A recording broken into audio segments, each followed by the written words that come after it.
Vou começar o meu testemunho falando sobre a conversão dos meus pais na Igreja Pentecostal Cristo Reina. Na época de suas conversões eu tinha 12 anos e acompanhava os meus pais para a igreja. Aos 13 anos decidi entregar a minha vida a Jesus e comecei a cantar no grupo de louvor da igreja. Estava todos os dias com os meus pais no culto, mas não sabia o que era uma vida convertida sinceramente. Continuava falando palavras chulas e arrumando confusão na escola com as meninas. Os meus pais não davam testemunho em casa e discutiam quase todos os dias por causa da televisão. O meu pai queria assistir filme e a minha mãe novela. Os meus pais eram o exemplo para a minha vida. Tudo que eles faziam em casa na minha concepção estava certo. Eles diziam que sabiam o que era certo e o que era errado para mim. Se os meus pais tivessem dado testemunho de verdadeiros cristãos, eu teria sido uma cristã verdadeira por observar os seus modos de vida e querer aprender.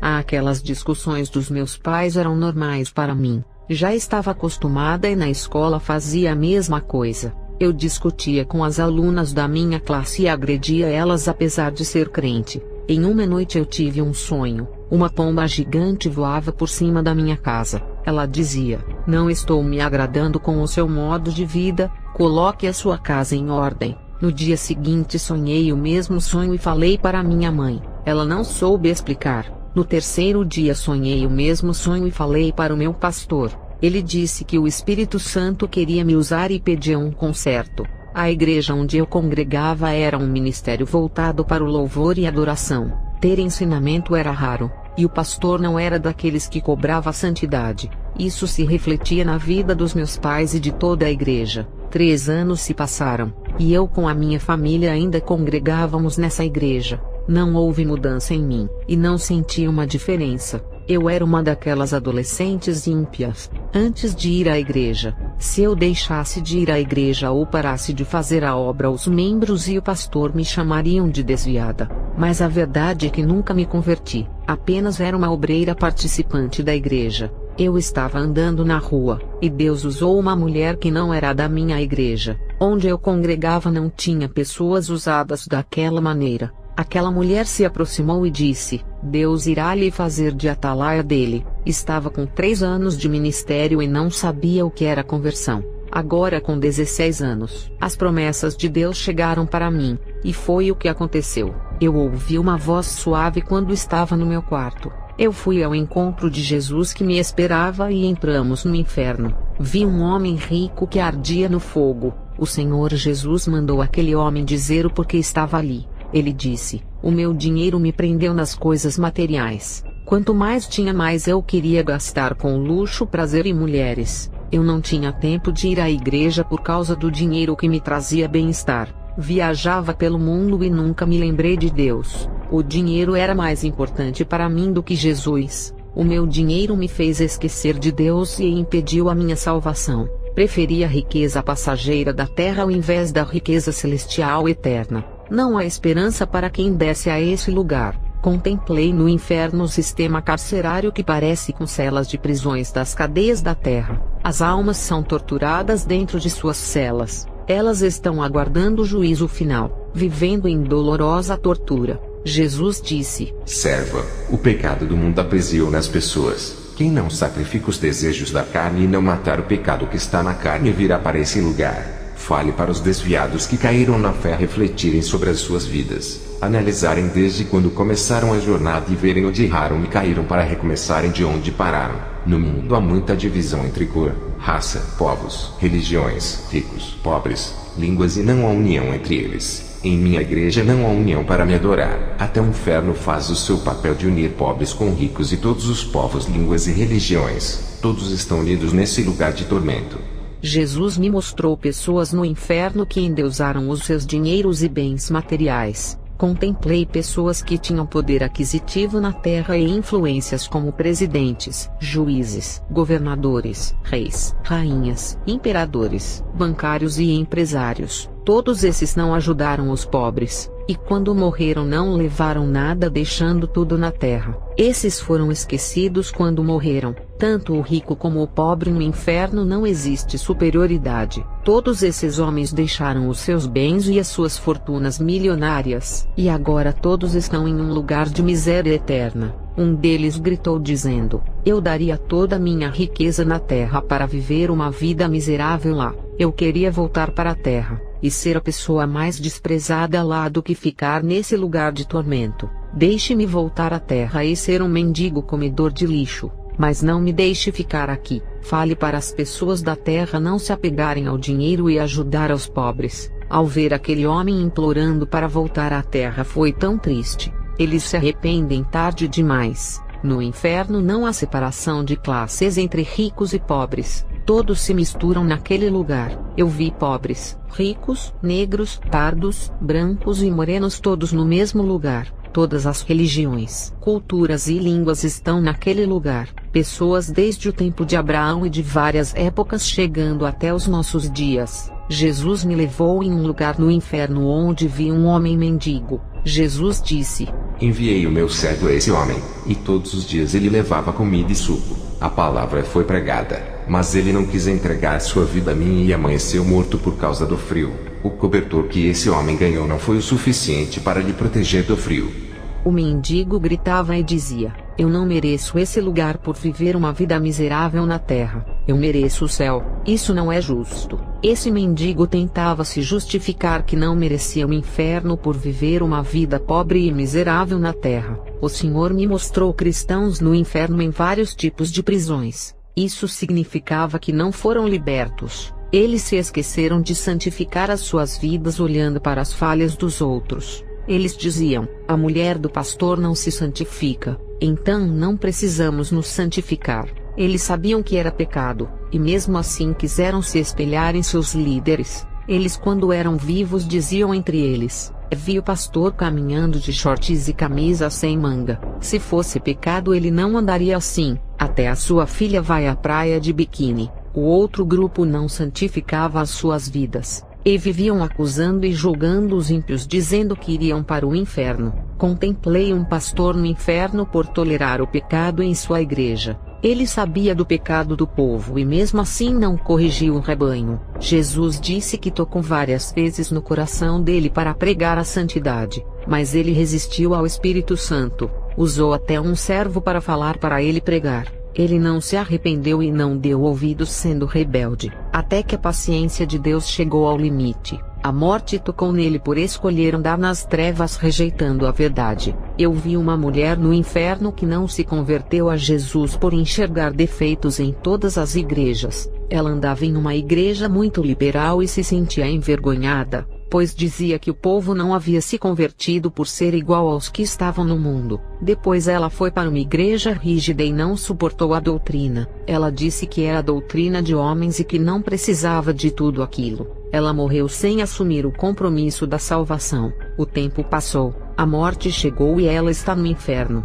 Jesus me mostrou cristãos no inferno que, ao invés de ajudarem os desviados a voltarem, condenavam eles, fazendo-os se afastarem mais do caminho de Jesus. Quando os desviados saíam da igreja, esses cristãos falavam mal deles e criticavam. Os desviados, magoados, nunca mais voltaram para o caminho de Jesus e prometeram nunca mais pisar os seus pés em qualquer igreja. Esses cristãos que fizeram isso estão no inferno. O Senhor Jesus me mostrou um pastor no inferno por amaldiçoar um cristão que saiu da sua igreja para ser membro de outra. Não devemos amaldiçoar aquilo que Deus criou, que é a sua imagem. Eu vi uma moça no inferno por se masturbar. Às vezes ela manuseava objetos para sentir prazer. Eu vi um cristão que fazia tatuagem em seu corpo por achar que não era pecado. O demônio da tatuagem saiu com a mesma aparência do desenho e começou a torturar esse rapaz no inferno. O demônio também tinha uma tatuagem e parecia uma fera. Satanás estava assentado no seu trono. Ele estava elegante, mas de repente aquela capa de boa aparência caiu e se transformou em um monstro horrível. E quando ele olhou para os cristãos sofrendo no inferno, deu uma gargalhada espantosa. Ele estava feliz. Ele disse aos demônios: estamos vencendo a igreja. Veja a minha vitória. Olha quantos cristãos estão nesse lugar. são os nossos prêmios. A batalha para trazer essas almas foi difícil, mas conseguimos. Satanás deu ordem para um terrível demônio ir à igreja. O objetivo era trazer aquelas almas ao inferno. Um demônio feio de 3 metros se levantou e subiu à terra. O Senhor Jesus me mostrou cristãos no inferno por cometer pecados e ocultos sem ninguém saber. Esse grupo de cristãos esconderam os pecados dos seus pastores para não serem corrigidos, mas de Deus não puderam esconder. Jesus me mostrou a terra. Eu vi milhares de olhos de fogo espalhados pelos 4 cantos do mundo. Esses olhos não fechavam e estavam observando tudo. Jesus disse: Os olhos de Deus estão por toda a terra, e nada poderá se esconder de mim. As pessoas e as leis da terra são injustas. Inocentes pagam por crimes por falta de provas, mas a lei de Deus é justa e a sua medida é certa. Jesus me mostrou o lugar dos falsos profetas e fundadores de seitas, e do outro lado desses fundadores eu vi milhões de pessoas que eles trouxeram ao inferno por causa das suas seitas. Essas pessoas amaldiçoavam os fundadores das seitas por terem jogado eles no inferno. Eu vi no inferno a profetisa Ellen White. Jesus disse: Ela está aqui nesse lugar por inventar heresias. Profetizou mentiras e ainda tinha ligação com os satanistas que ajudaram o seu ministério a crescer. Ainda ensinou os seus membros a guardarem o sábado pisando na minha graça. Aquele que quiser viver na lei que nunca peque. Foi para isso que eu fui sacrificado. Quem escolhe viver na lei, terá que se salvar por ela sem cometer nenhum pecado igual a mim. Todas as seitas que rejeitam a minha graça rasgam o contrato da nova aliança. Quem viver no contrato da velha aliança será amaldiçoado e irá para o inferno. Essa mulher que estás vendo mentiu dizendo que não existia o inferno e agora está nele. A semente que essa mulher plantou no passado ainda produzem desgraça e perdição aos que acreditam em seus ensinos. Eu vi como os demônios atormentavam aquela mulher. Quanto mais almas desciam ao inferno por causa do seu ensino, mais ela era atormentada. Desde a fundação da sua seita até agora, milhões de almas estão vindo para o inferno. Jesus disse: Testemunhem para mais almas para que venham a se salvar. Então subimos ao céu. Eu estava em um campo lindo cheio de flores. Um paraíso lindo com uma paisagem colorida, brilhosa e esplêndida. Uma cidade cheia murada de ouro puro e fino. Arquitetura celestial fantástica. O que o ímpio faria para morar nesse lugar? O anjo veio até a mim e Jesus nos deixou a sós. Chegou outro anjo com um livro na mão e parou de frente. O anjo abriu o livro e mostrou a data que eu me converti. Mas o meu nome estava apagado por não viver uma vida de acordo com a vontade de Deus. O anjo pegou outro livro diferente que era o da condenação. E quando vi meu nome ali eu comecei a chorar. O anjo disse: Todos os nomes que estão escritos naquele livro não herdarão a vida eterna. Eu queria muito morar naquele lugar, mas a minha condição de vida não permitia por ser indigna de ficar ali. O anjo me disse que eu olhava a vida alheia e não enxergava os defeitos da minha vida. O anjo disse: Está na hora de olhar para a sua vida e ver como ela está diante de Deus. Vi um espelho de ouro cujo vidro não existe na terra que resplandecia. Aquele espelho espiritual apareceu diante de mim e revelou todos os meus pecados. O meu rosto estava cheio de rugas, e a minha aparência era de uma idosa. Eu queria remover aquelas rugas para melhorar a minha aparência. Fiquei preocupada pois só tinha 16 anos. O anjo disse: Não se preocupe, são as marcas da imperfeição do pecado. Embora seja jovem, o seu espírito é velho, e já está chegando a morte para ele. Se não nascer de novo, irá morrer. O seu limite de vida está acabando. O salário do pecado é a morte. Essas rugas é o pecado do orgulho, do egoísmo, da falta de amor para com Deus e da maldade que está em seu coração. Você se considera perfeita. Não aceita a correção e também não se corrige a si mesma. Está esperando que Deus venha lhe corrigir. Não deixe chegar a essa ocasião de sentir o dedo divino tocando na sua vida. Eu disse para o anjo: Eu sou tão jovem para morrer. Irei primeiro do que os meus pais. O anjo disse: Para Deus a idade na terra não significa nada. O seu tempo de vida é medido no céu. A sua aparência espiritual é de uma idosa que já está quase morrendo.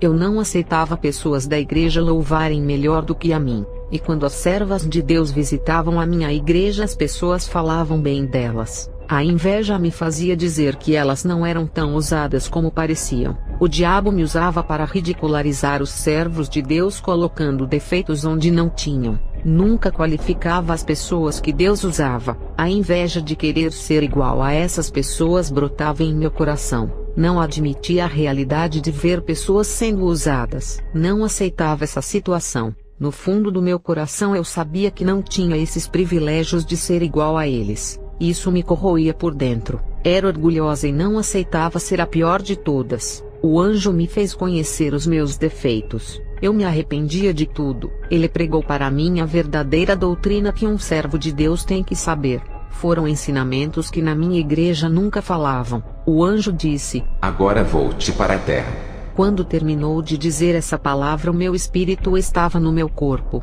Eu levantei do chão. Eu vi a mulher que me trouxe a profecia e disse que iria mudar de vida. A conversão chegou para mim pela primeira vez depois de 3 anos de igreja. Aquela mulher se despediu de mim e foi embora. Ela foi uma pessoa enviada por Deus que me fez entender o que Ele queria de mim. Fui para a igreja e falei da minha experiência ao pastor. Ele ficou ofendido quando eu disse que a igreja inteira estava no pecado. A congregação inteira começou a me perseguir. Fui humilhada. Eles diziam que eu queria ser santa demais. O pastor disse que eu estava com delírios e com heresias para destruir o ministério. Olhei para o rosto do pastor cheio de ódio. A sua face se transfigurava em rosto de um monstro horrível. Quando olhei para a igreja inteira, os seus rostos eram de monstros. O Espírito Santo falava na minha mente dizendo: eles perderam a imagem e a semelhança de Deus, e assumiram a face e a semelhança do seu mestre para quem eles servem.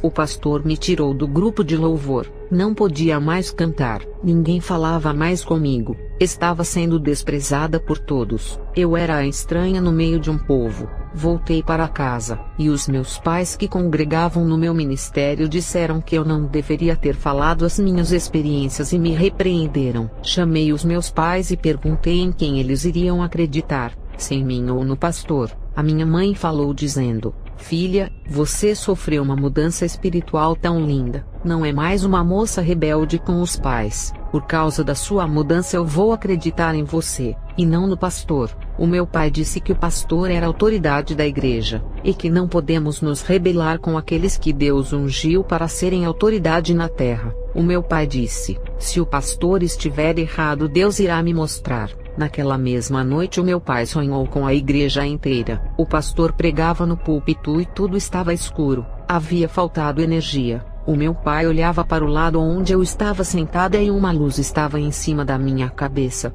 Quando aquela luz tocou na minha cabeça, o meu corpo resplandecia todo e brilhava como a estrela. O meu corpo subiu por cima do teto e desapareceu. A igreja inteira ficou apavorada e dizia: Jesus veio e nós ficamos. Ele já arrebatou os seus escolhidos. O meu pai acordou assustado. Me abraçou pela manhã e pediu perdão a mim. O pastor me excluiu da sua igreja. Eu orei a Deus e pedi para ele me mostrar uma igreja que falava da verdade que a mim foi revelada. Deus preparou uma igreja séria para eu e a minha família. Anos se passaram e os meus pais envelheceram. Fiquei com uma idade boa para casar. Eu fiquei noiva de um homem de Deus, e tinha que viajar e deixar os meus pais para morar com ele. O casamento estava marcado. O pai do meu noivo tinha dado uma casa de presente para ele que seria o nosso lar. Os meus pais já eram de idade avançada e estavam sozinhos sem ninguém para cuidar. Eu tinha que tomar uma decisão de ficar cuidando deles, ou me casar e ir embora para viver uma vida feliz. Eu não podia levar eles comigo, e qualquer decisão que eu tomasse teria que renunciar a alguém, o que traria uma dor na alma. Eu escolhi não me casar, que era o meu sonho. Apesar de amar o meu noivo, eu não podia deixar os meus pais para não ter peso na consciência. Isso causaria uma ferida em mim. Os meus pais eram doentes e caminhavam bem devagar. Eu tive que preencher o vazio da tristeza me enchendo do Espírito Santo, já que eu tinha perdido um homem de Deus. Aprendi a conviver com os espinhos do caminho. Enfrentei a oposição por amor a Jesus. Ganhei jovens para Jesus que viviam na prostituição, no vício do álcool e do fumo. Estava pregando a palavra de Deus, e tive uma revelação de uma moça que queria parar de participar dos cultos e abandonar a igreja por causa de suas amigas que falavam mal dela. O Senhor me revelou quem era a moça, e eu perguntei a ela se havia outra igreja perto da sua casa. Ela respondeu: não, só tem essa igreja. Eu disse: não saia, somente ore e Deus vai operar. Alguns dias se passaram e as suas amigas pararam de lhe perseguirem, se afastando de vez. A moça ficou em paz. Nunca devemos lançar a mão do arado por causa dos defeitos de alguém. Todos são falhos. Qualquer igreja, empresa, escola ou lugar encontrará problemas. O que encontramos hoje é a liderança da igreja valorizando uns e outros não. E temos que nos acostumar com essas falhas. Outros, para chamarem a atenção, fazem algo para serem vistos por todos dentro da igreja. Obreiros saem da igreja por sentirem ciúmes do pastor, e outros, por não receberem oportunidade, saem também. Isso não deveria acontecer. Eu vi duas crentes discutindo. Uma disse: não vou mais para a igreja para não ver mais o rosto dessa pessoa. A outra respondeu: não vou mais congregar na igreja. Não há mais clima para eu ficar nesse lugar. Tenho visto tudo isso pelas igrejas onde vou pregar. Não sou pregadora, apenas uma serva que faz a vontade de Deus, que é pregar o evangelho a todos. As pessoas se desentendem e esquecem que Jesus não se agrada disso. Muitos cristãos procuram problemas para as suas vidas através de suas atitudes, decisões e práticas sem a direção de Jesus. Eu encerro o meu testemunho. Que Deus abençoe a igreja. Amém.